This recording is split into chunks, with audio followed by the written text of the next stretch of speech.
Hi, and welcome back to my digital classroom. Today's video is to introduce our new topic, which is traditions. So my first thought is, what does this little tiny paper crane have to do with my baby blanket? How are they the same? One's big, one's little. One is functional, one is just to look at. The paper crane is pink and white, but the blanket is yellow. What do they have in common?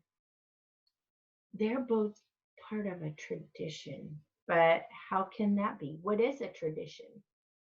A tradition is something that people that live in the same country or family members do every on a regular basis, like a cycle, to celebrate different events. Those events can be based on lots of different things.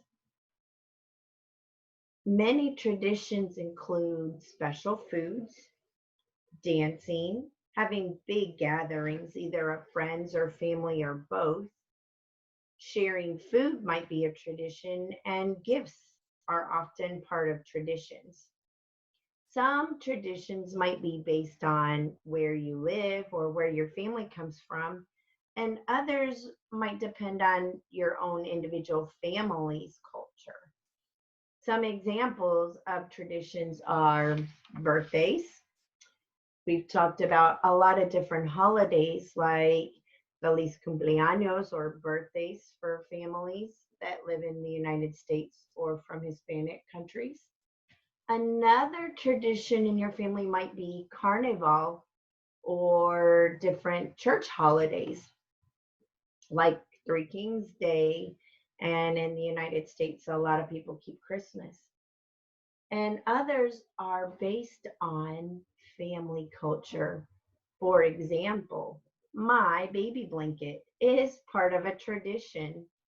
In my family, people use big needles to make things. And my aunt made me this blanket so I would have something to snuggle when I was a baby. In other cultures, grandparents teaching their grandchildren or parents teaching their children how to make paper cranes is part of a tradition. So that's how paper cranes and my blanket go together. They're both part of a tradition. So I want you to think about your own family. What traditions do you know about?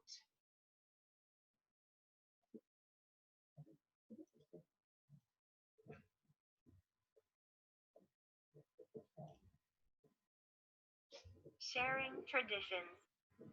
What What traditions do you traditions know can you about? think of that your family celebrates?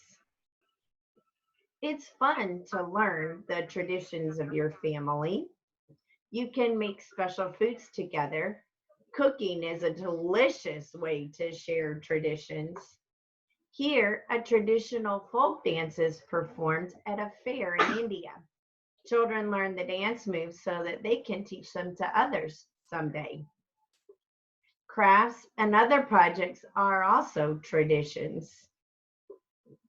You might learn how to knit a special pattern, or you could learn how to make colorful shapes with origami, the Japanese art of paper folding.